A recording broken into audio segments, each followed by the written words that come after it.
Friends चलिए आज हम लोग स्टार्ट करते हैं 3.4 एक्सरसाइज 3.4 में सब्स्टिट्यूशन मेथड भी हम लोग को पढ़ना है।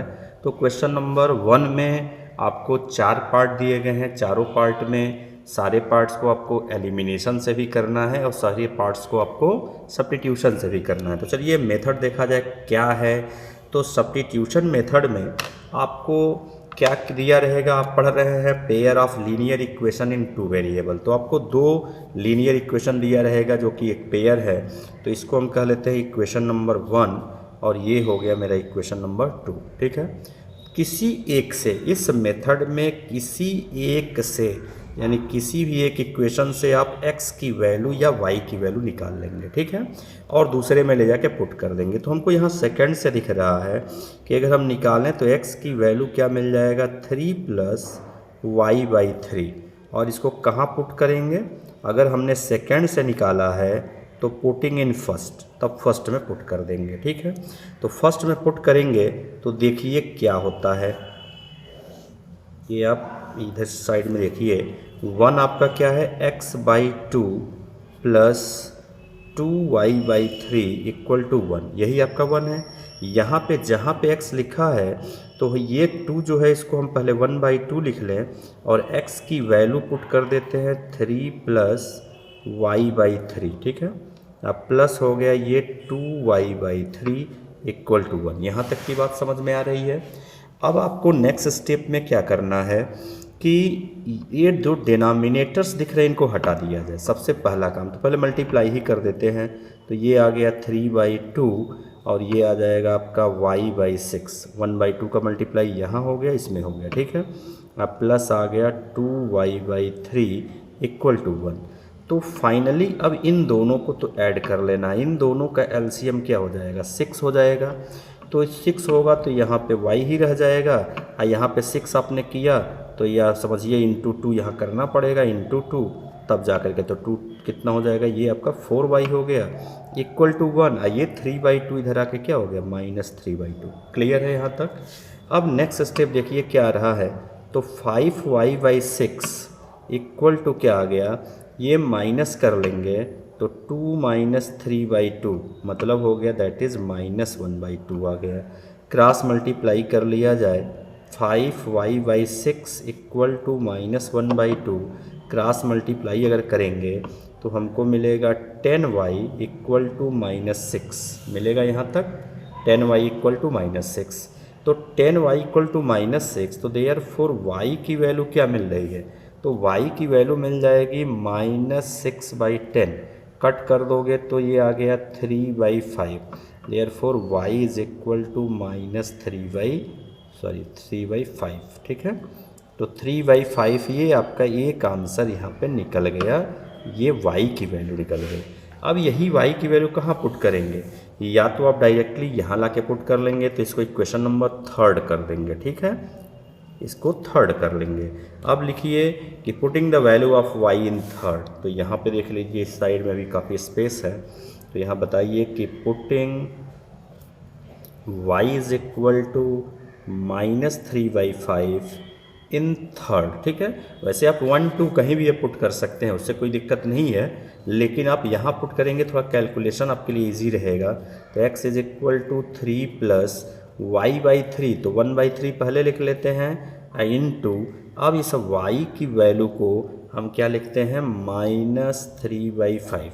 ठीक है, कैलकुलेशन कर लिया जाए तो x की वैल्यू 3 माइनस ये क्या हो जाएगा 3 से 3 कट गया तो -1/5।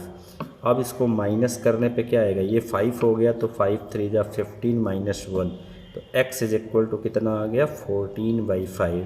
तो ये आपका एक और आंसर निकल गया। फाइनली x और y आपने निकाल दिया। तो यहाँ पे क्या आ गया, ये हो गया x की वैल्यू, ये हो गया y की वैल्यू, यही आपके दोनों आंसर हो गए। ठीक है, नेक्स्ट प्रॉब्लम है क्वेश्चन नंबर 2, जहाँ से स्टार्ट हो जाता है आपका वर्ड प्रॉब्लम। ठीक है, वर्ड प्रॉब्लम को आप सबसे पहला काम होता है कि पढ़िए, पढ़ करके इक्वेशन फॉर्म कर लीजिए। ठीक है, तो इक्वेशन बनाने का तरीका आपने क्या देखा, इसको कैसे करेंगे। सबसे पहले व्हाट इज़ द फ्रैक्शन, इसी से आप स्टार्ट करेंगे। ठीक है, तो इसका जो सॉल्यूशन होगा उसमें आप क्या करेंगे, पहले सपोज कर लेंगे कि लेट फ्रैक्शन बी, मान लीजिए फ्रैक्शन क्या है आपका x/y है, ठीक है। अब जैसे जैसे क्वेश्चन को कहा जा रहा है वैसे काम करिए, क्वेश्चन बन जाएगा। फर्स्ट क्या कह रहा है, फर्स्ट थिंग आपको यहाँ पे बोला जा रहा है according to question if you add 1 to the numerator, ठीक है, न्यूमरेटर का मैंने शॉर्ट फॉर्म लिखा हुआ है, ठीक है। If we add 1 to the numerator, 1 जोड़ दिया, and subtract 1 from the denominator, और डिनोमिनेटर से 1 सब्ट्रैक्ट कर दिया। अब फ्रैक्शन रिड्यूसेस टू 1, फ्रैक्शन क्या हो जा रहा है, 1 हो जा रहा है। क्रॉस मल्टीप्लाई करके इक्वेशन बना लें तो हमको मिल जाएगा, अपने मन से यहाँ बाई 1 लिख लीजिए, जिनको बहुत कम बेसिक एकदम ना पता हो तो बाई 1 लिख के क्रॉस मल्टीप्लाई, ठीक है। तो ये आ गया x+1 इक्वल टू आ गया y-1, y और x को एक साइड कर लिया जाए तो x-y इक्वल टू ये 1 इधर आके कितना हो जाएगा, -1, तो x-y की वैल्यू हो गया -2, ये हो गया इक्वेशन नंबर फर्स्ट, ठीक है। फिर दोबारा क्या बोल रहा है, फिर आगे देखिए अकॉर्डिंग टू क्वेश्चन क्या कह रहा है।